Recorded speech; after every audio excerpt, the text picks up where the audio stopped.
Let's start with the new CEO. What have you made of that appointment and how well do you know him?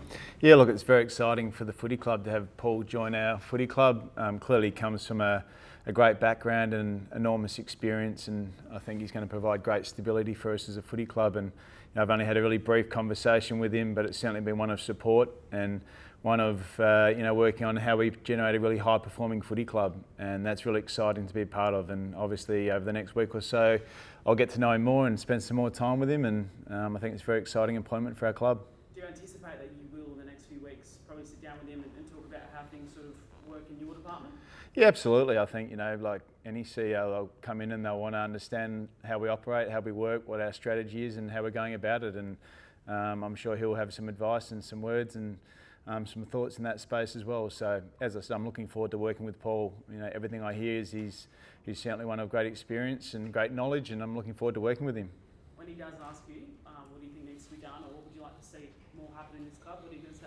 Oh, look, we'll keep those conversations between us, but we've got a clear plan about where we're at as a footy club and what we're trying to build and how we're trying to play. And what we've seen in the last few weeks is we're starting to transition into that style of team, and we're starting to build some cohesion in how we want to play. So I think that's really exciting for us. A trip to Perth, no matter who you're playing, always carries a bit of weight. What do you make of West Coast being in Perth this week? Yeah, look, they've been building the last couple of weeks. You can see, certainly, obviously, knowing Andrew McGualter quite well from being here. He's a great leader and really clear on what he wants and how he wants his team to play. And you can see that starting to take shape. And we're under no illusions of the challenge of going to Perth. It's somewhere where we want to go over and play our best footy. And we know it's going to be a really strong game of footy.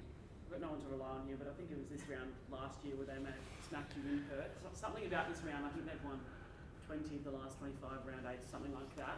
Do you guys think about that at all? No, look, we don't. Clearly our performance last year in Perth, both against West Coast and Fremantle, weren't to the level. We're really clear about what we need to go over and how we want to play. And we've certainly been working really hard on that in the last month about the style of player that we want to play with and how we show up week after week. And for us, it's about building consistency in that. We want to be a team that's really hard to play against, no matter where we play or who we play. And there's no bigger challenge than heading to Perth to put that on show.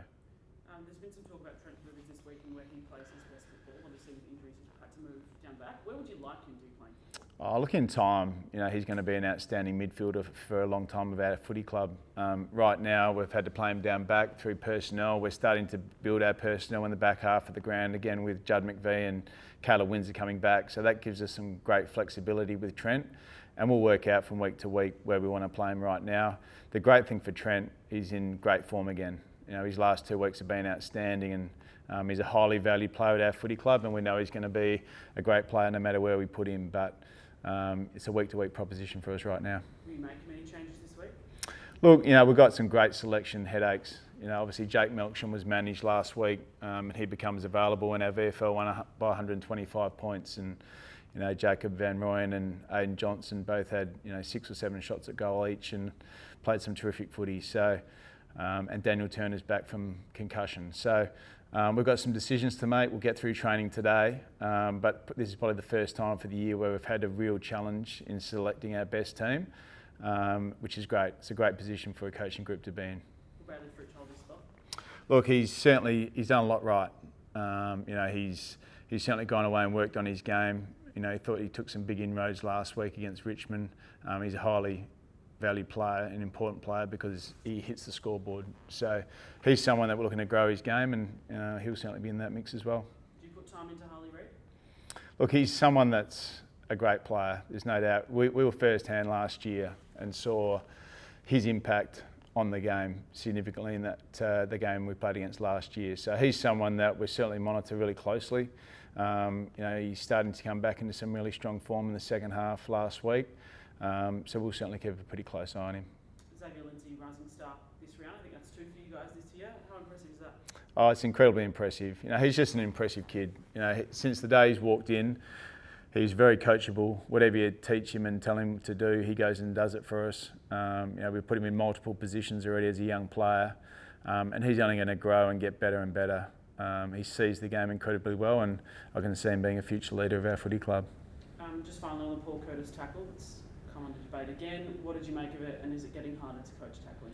Look, it's getting harder to coach it. Clearly, the way we coach it is about how we can roll people in the tackle and make it as safe as possible. And I think there's no doubt in the game, the AFL are trying to make it, it's pretty clear. They're trying to make the game as safe as possible. Now, whether the decision was right or wrong, I think there's been enough said and debated around that.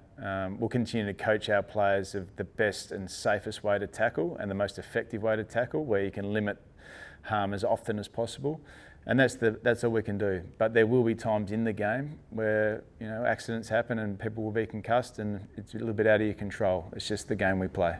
Laura Kane said on radio yesterday, or hinted on radio yesterday, that they might look at an overhaul of that specific area. Do you welcome that?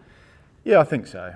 I think when you look at some of the incidents that are getting 4 weeks and some of the other ones that are getting 3, there's the penalties aren't quite adding up in terms of the way they should be adjudicated. So I think there needs to be some bridging of the gap there about how the table of matches is incurred. But I think, as I said, Laura Kane's on the record and saying that's something they're going to look at, and I think everyone in the industry would welcome that. Thanks, Greg. Thanks, Lex. Smash that subscribe button harder than Max Gawn hits a pack. That was great.